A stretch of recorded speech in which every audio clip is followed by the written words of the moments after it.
नाज़रीन, अब हम बात करेंगे SCO समिट के बारे में। आज इस्लामाबाद सजा हुआ है और इस्तकबाल के लिए तैयार है और कई ऐसे डिग्नेटरीज ऑलरेडी आ चुके हैं। जयशंकर साहब आ चुके हैं, रशिया की भी एक बहुत ही हैवी डेलीगेशन आ चुकी है।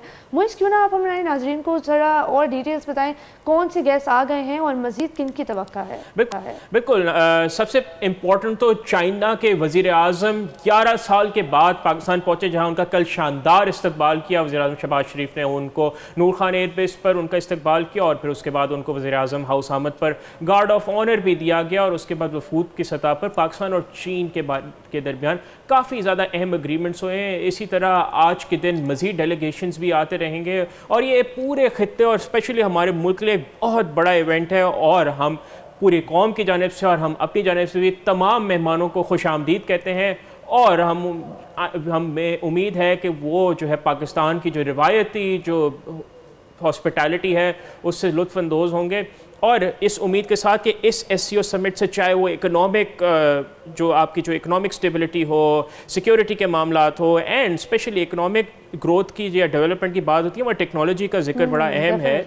और SCO बेसिकली एक नाज़रीन ऐसा प्लेटफॉर्म है जो कि अगर इस पे मज़ीद काम हो तो वो बाकायदा यूरोपीय यूनियन का हम पल्ला हो सकता है। और वो बेसिकली वेस्टर्न, जिस तरह एक वेस्टर्न ब्लॉक है कि तमाम वेस्टर्न जो कंट्रीज़ हैं वो एक साथ बड़ी कोऑर्डिनेशन से काम करती हैं, चाहे वो उनके अपने सिक्योरिटी के मामलात हों या अपनी मईशत के मामलात हों। इस तरह SCO समिट पे पूरा पोटेंशियल है कि वो भी इसी तरह काम कर सकते हैं। तो हमें काफ़ी ज़्यादा उम्मीद है कि इन्हीं लाइंस पे जो है इंशाल्लाह कल इसका जब आलामिया आएगा 16 तारीख को, तो देखेंगे कि इस हेड्स ऑफ गवर्नमेंट मीटिंग का क्या इसका आउटकम रहा है। But this is a very very big development for the region and for Pakistan itself. और हमें इससे बहुत अच्छी उम्मीदें, जैसे कल गवादर एयरपोर्ट का बाकायदा इफ्तिताही तकरीब हुई वज़ीर आज़म हाउस में, जहाँ चीनी वज़ीर आज़म ने भी शिरकत की।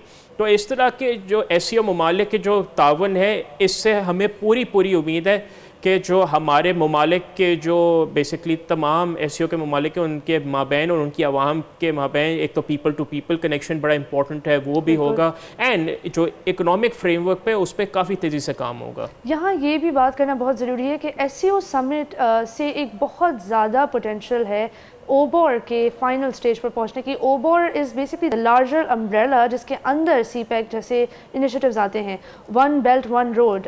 चाइना की असल में एक विजन है कि वो ईस्टर्न, काफ़ी मिडल ईस्टर्न और यहाँ साउथ एशियन, ये सारी जो बेल्ट है हमारी एशिया में, इनको इकट्ठा करे, सिमिलर पेज पर लाए।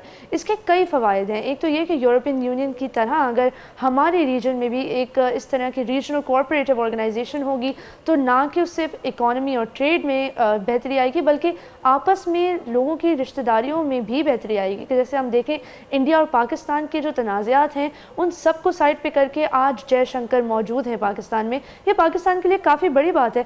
यहाँ आपको बताते चलें कि एक बहुत छोटी सी लेकिन बहुत खुशखबरी की बात ये भी है कि कई ऐसे भारतीय और पाकिस्तानी जर्नलिस्ट जो आपस में दोस्त थे और कई सालों से नहीं मिले थे, उन्हें देखा जा रहा है वाघा बॉर्डर पे तस्वीरें खिंचवाते हुए, इस बात को सेलिब्रेट करते हुए कि हमारी हिस्ट्री में ऐसा अक्सर होता रहता है। बरकत जैसे सीनियर सहाफ़ी भी आए हैं। बिल्कुल एब्सोल्युटली। तो इससे तमाम ममालिक में पीपल टू पीपल कॉन्टैक्ट और बेहतर होगा। एंड अनफॉर्चुनेटली ये ऐसा मौका था जहाँ नरेंद्र मोदी अगर आते तो शायद जो लॉन्ग स्टैंडिंग इशूज़ हैं उन पे ज़रूर, लेकिन वही जो पॉलिसी नरेंद्र मोदी की पाकिस्तान मुखालिफ जो एक सिलसिला एक चलता रहा है। साहब ने भी ये रिग्रेट किया है कि नरेंद्र मोदी नहीं आए, तो उन्होंने काफ़ी इस पर अपनी सैडनेस का इजहार किया है। वो अगर आते तो इसका पाकिस्तान हिंदुस्तान के माबैन मामला बेहतर होने का भी कुछ चांस था, क्योंकि पाकिस्तानी साइड से तो हमेशा हिंदुस्तान को बहुत ओपन आर्म्स के साथ खुशामदीद कहा गया। And what is very notable to mention इस कि इस दफ़ा सऊदी वफ़द भी एक खसूसी शिरकत करे SCO में। तो one belt one road initiative के कॉन्टेक्स्ट में ये काफ़ी अहम डेवलपमेंट है नाज़रीन, क्योंकि पाकिस्तान के पास गवादर और कराची पोर्ट जैसी बहुत ज़बरदस्त फैसिलिटीज़ हैं जहाँ से आप मिडल ईस्ट को कनेक्ट कर सकते हैं। और सऊदी अरब विजन 2030 के तहत अपनी इकॉनमी को ऑयल से निकाल के डाइवर्सिफाई करने का सोच रहा है। तो Pakistan can act as a very very important bridge between the SCO countries and the middle east, जहाँ की सबसे बड़ी इकॉनमी बिलाशुबा सऊदी अरेबिया है। और दूसरी तरफ आई थिंक ये SCO जैसे इदारे अगर ये स्पेयरहेड करें एक रीजनल मूवमेंट, जिसके बाद रीजनल कोऑपरेशन जो है वो एक्चुअली सही मायनों में पॉसिबल हो जाए, तो इसमें ये भी एक पॉसिबिलिटी है कि अमेरिका की जो एक इंपीरियलिस्ट हेजेमनी है पूरी दुनिया में, कि अमेरिकन लॉबी के खिलाफ आप कुछ कह नहीं सकते, ज़ायनिस्ट के खिलाफ कुछ नहीं कह सकते, यूरोपियन यूनियन, अमेरिका एक साथ इकट्ठे होकर اس طرح کے امپیریلزم کر رہے ہیں دنیا میں کہ ان کو روکنے کے لیے کوئی پاور موجود نہیں ہے. یونائٹڈ نیشنز خود ان کے ماتحت کام کرتا ہے. تو اگر ہم اس ایس سی او کو ایک نئے چیپٹر کی طرف بڑھتا ہوا دیکھیں تو یہ کافی انٹرسٹنگ ہے. بالکل ایک اس میں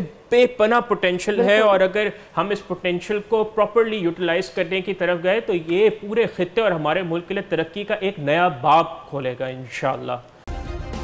سبسکرائب کریں اور بیل دبائیں تاکہ کوئی خبر رہ نہ جائے.